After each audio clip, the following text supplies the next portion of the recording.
Joining us now to analyze today's headlines is Robert Jensen. He's an author and a professor of journalism at the University of Texas at Austin. Hi, Bob. Hello, Sonali. Well, Egypt has jumped into a growing war against the Islamic State group of Sunni rebels. After ISIS killed 21 Egyptians in Libya over the weekend, the government of Abdel Fattah al-Sisi rained down airstrikes aimed at what they say is an ISIS stronghold in Derna, Libya.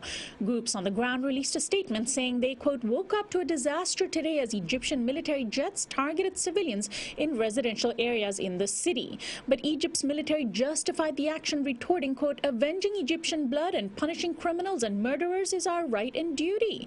Meanwhile, reports emerged over the weekend that the U.S. State Department was stepping up its efforts at disrupting ISIS propaganda and recruitment efforts online using a strategy of, quote, counter-messaging.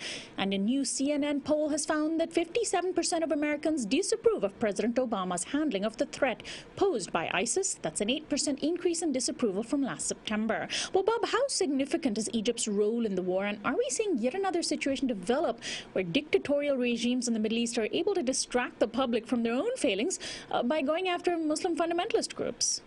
Right. When there are these kinds of extremist threats, it's easy for other actors who may have their own human rights violations and problems to look somehow good by comparison. And that's always a problem.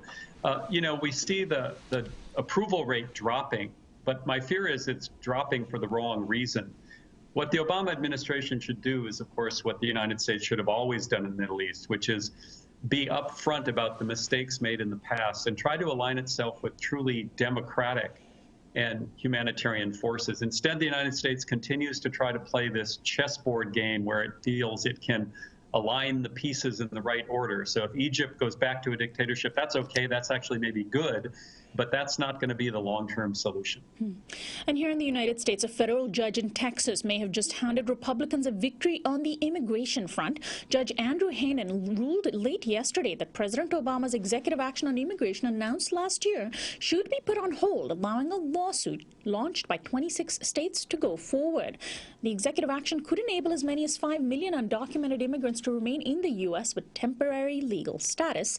The district judge justified his action, saying that once people were given such a status, it would be a, quote, virtually irreversible action. The Obama administration has vowed to appeal the decision and released a statement this morning saying, quote, the district court's decision wrongly prevents these lawful, common-sense policies from taking effect. Bob, isn't there precedence from the likes of former Republican presidents like Reagan for Obama to issue executive actions like this? And after all, it's an extremely modest proposal to begin with. It's not even as sweeping as Reagan's was, right? Well, first of all, you misidentified Reagan as president. He's Saint Reagan, as you know, and all activities by Ronald Reagan have been deemed saintly. So, of course, that's not relevant history. You're absolutely right.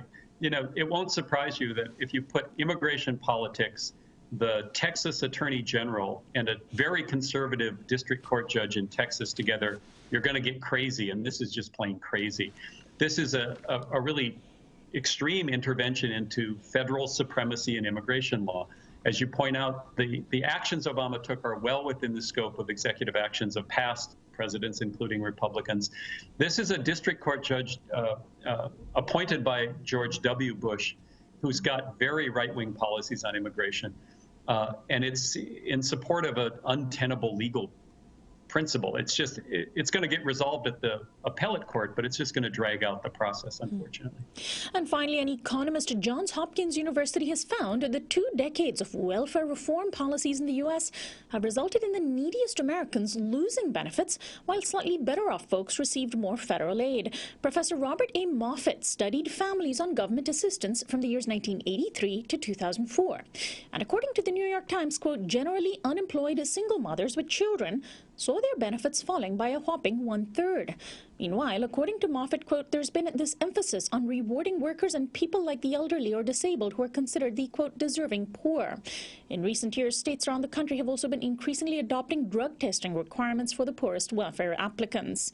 Even President Obama's policies to increase aid focuses on working families rather than the poorest single mothers. Well, Bob, do you see this trend as the direct result of our ongoing criminalization and demonization of poor single mothers, starting, again, going back to Reagan and then continuing full force with President Clinton?